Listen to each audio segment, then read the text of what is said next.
Oi, alunos, muito bom falar com vocês. Vamos estudar hoje um pouco mais sobre a Lei 13.964. Essa lei é muito importante e estudar sempre é bom, né? Estudar é para os fortes. Vamos destacar hoje nessa lei o que ela vem falando sobre os bens constritos, né? Quando há sequestro, arresto. Eu quero destacar para vocês o artigo 122, que foi modificado, 124, que foi criado por essa lei, o artigo 133, que foi modificado, o artigo 133A, que foi criado. Vamos lá? Esses artigos comentados estão no nosso material, que já está na nossa plataforma, ok? Nós estamos fazendo um trabalho sequencial. Primeiro nós vimos as modificações do Código Penal e agora nós estamos nas modificações que esta Lei 13.964 veio trazendo no nosso Código de Processo Penal. E no que diz respeito aos bens constritos, nós destacamos estes artigos, mas nós não podemos esquecer que nós já vimos no Código Penal as modificações em relação a essa questão, quando nós vimos o artigo 91A do Código Penal. Vou fazer uma pequena revisão aqui para vocês, né? Trata desses efeitos extrapenais da condenação penal. A perda de bens para a União, ressalvado a vítima ou terceiro de boa-fé, né? Devolvido para a vítima ou para o terceiro de boa-fé, ou esses bens, a tendência dele é retornar para a União. Então, o artigo 91A vem destacando essa situação. E isso nós já falamos, basta você analisar, retroagir aí nos nossos vídeos, que está comentado esse artigo nos vídeos anteriores. Agora, nós sabemos que quem vai instrumentalizar a perda desses bens, como vai ser feito, é o nosso Código de Processo Penal, ok? E é justamente esses artigos que eu quero destacar agora para vocês. O que acontecia antes? Antes, era destinado esse valor para leilão, os valores eram arrecadados em leilão, os bens restritos esses valores eram direcionados ao Tesouro Nacional de forma geral, né? Para a União, sem uma direção específica, sem determinar aonde seriam empregados.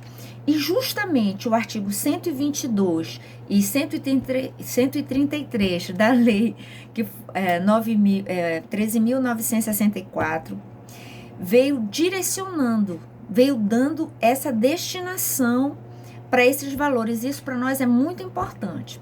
Então, vamos fazer um resumo do que diz o artigo 122 e 133.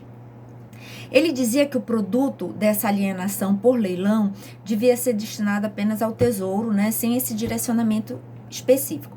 Agora, o artigo 133, no parágrafo 1º, ele faz esse direcionamento aos cofres públicos, né, mas já com uma direção específica para o fundo penitenciário. Então, agora a lei já vem direcionando para onde esses fundos vão ser disponibilizados, né?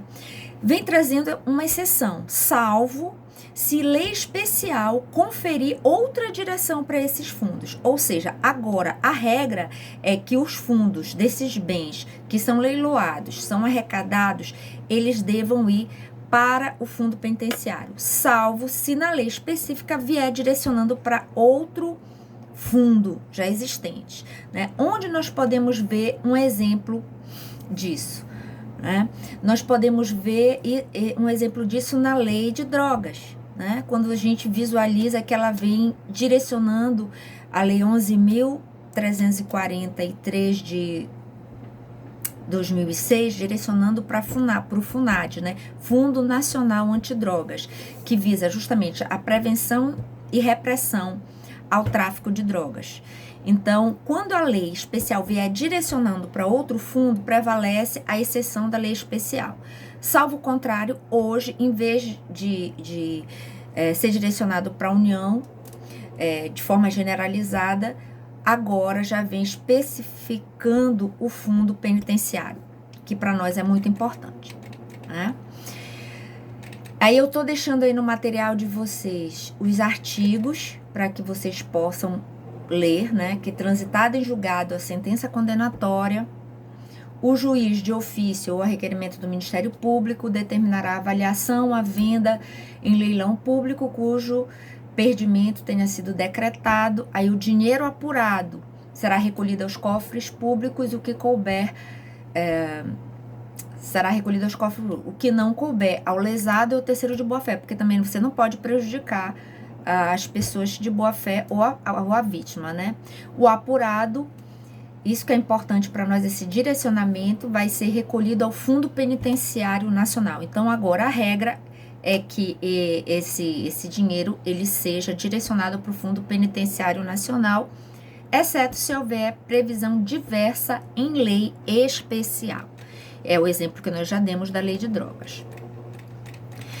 Fora isso, gente, como foi falado anteriormente, a lei anticrime, ela veio acrescentando 2 artigos que não existiam, que como nós falamos. Então, vamos lá. Primeiro, o 124A. Ele vem falando sobre o quê? Sobre essa apreensão de obras de arte cultural ou artístico. Antes, esses bens, quando eles eram apreendidos e não havia uma vítima determinada, ele pode ser agora doado para museus públicos. Não precisa ser vendido e o valor ser direcionado a um fundo. Mas se for uma obra de arte, uma obra cultural ou de valor artístico, o que acontece? Ela pode ser levada para que o público, para que a sociedade como um todo possa usufruir daquela obra de arte. Ela não necessariamente teria que ser vendida como anteriormente, quando não havia esse dispositivo, era assim que a lei apregoava. Agora não, agora já se visualiza que, se detectando que foi apreendido obra de arte ou de valor cultural ou artístico, pode ser doada para que seja usufruída pela população, para museus públicos. Por exemplo, gente, com o lucro do tráfico, por exemplo, de armas, é comprada uma obra de arte e é apreendida essa obra de arte. Com o lucro, ela não é o produto, o objeto do crime, não foi essa obra de arte furtada de um colecionador, mas ela foi comprada como ela não é o objeto do crime, mas ela foi produto do crime, né? Ela estava lá na casa da pessoa que comprou com produto, com o dinheiro do lucro do tráfico de armas. Não necessariamente aquela obra de arte precisa ser vendida para ser devolvida aos cofres públicos, não. Ela pode ser doada para que a população, os jovens, os estudantes tenham acesso àquela obra de arte. Isso aí é muito interessante. Agora, quando, por exemplo, a obra de arte é o objeto do crime, por exemplo, ela é o produto do furto, aí não, né? Ela tem que ser devolvida ao dono, a pessoa que foi furtada. É nesse sentido. Então, é isso que nós temos aí no artigo 124A. O 133A, o que ele fala? Ele fala da utilização temporária, mesmo durante o processo, né, de bens apreendidos, bens que foram apreendidos e que podem, mesmo durante o processo, serem utilizados por órgãos públicos. Por exemplo, carros apreendidos, que se ficarem parados, muitas vezes, eles até vêm a deteriorar. E o Estado e a segurança pública está precisando, por exemplo, de viatura. Essa situação, ela pode ocorrer. Agora o artigo 133 diz que sim, pode ocorrer, mas tem que ser por ordem judicial, o juiz vai justificar a necessidade. E é interessante que o artigo 133, ele vem trazendo um grau de prioridade, que o órgão que diligenciou para a prisão, ele tem uma prioridade a mais. A prioridade seriam dos órgãos de segurança, órgãos socioeducativos, institutos de perícia, do sistema prisional, da Força Nacional, mas o órgão que trabalhou e diligenciou para a prisão e apreensão daquele bem, ele tem uma prioridade a mais dos demais. É muito interessante isso. Então, é um destaque porque no Código de Processo Penal não existia. Existia até similar em alguma lei específica, mas não no geral, para todas as leis. E quando entra no Código de Processo, fica à disposição do juiz, não para uma lei específica, mas para todos os demais processos, né, gente? Então, isso aí é muito interessante.